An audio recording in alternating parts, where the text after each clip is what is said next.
stop, tu roules sur le boulevard BD, cet album est fait pour toi. Le Réseau Papillon, tome 9, l'aube du débarquement.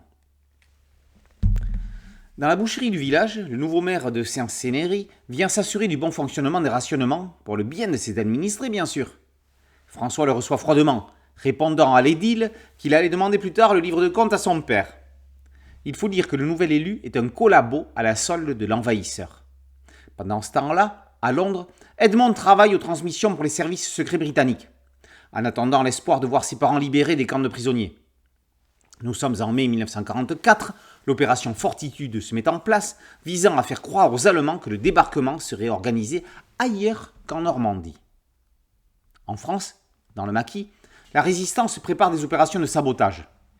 Dans les troupes ennemies, il n'y a cependant pas que des Allemands. Il y a aussi des Français, des Alsaciens comme Karl. On les appelle des malgré nous, parce qu'ils ont été enrôlés de force. Karl, justement, ne supporte plus l'uniforme Boche, déserte et vole des habits civils.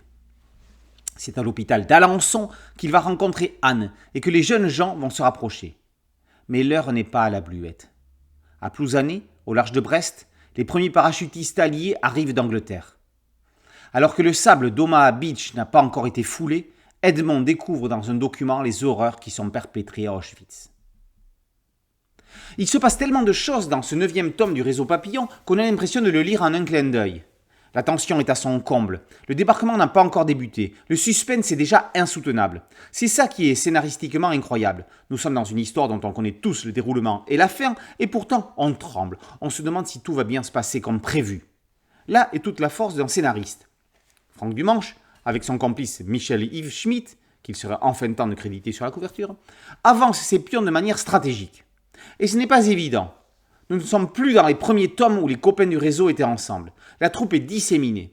Il faut jongler de personnages à d'autres, sans en oublier un pendant trop longtemps, sans perdre le lecteur et en gardant une cohérence temporelle. On ne sort pas indemne d'un album comme La Cellule qui racontait la préparation des attentats du 13 novembre. Ici, au dessin, on remarque de plus en plus que Nicolas Otero intègre sa patte réaliste, subrepticement, dans quelques cases, comme si les lecteurs grandissaient et devenaient adultes avec la série. La chrysalide devient papillon, devient réseau papillon. Il serait curieux de revisiter totalement la série dans ce prisme complètement réaliste. Le réseau papillon est une aventure humaine, une œuvre de mémoire et un outil pédagogique. Après la guerre des Lulu et les enfants de la Résistance, pourquoi Gaston et ses camarades n'auraient-ils pas droit à l'adaptation cinématographique de leurs péripéties ? Le Réseau Papillon, tome 9, l'aube du débarquement par Otero, Dumanche et Schmitt, est paru aux éditions Jungle. Boulevard BD, c'est un podcast audio, un site dédié et une chaîne YouTube. Merci de liker, de partager et de vous abonner. A très bientôt sur Boulevard BD. Ciao.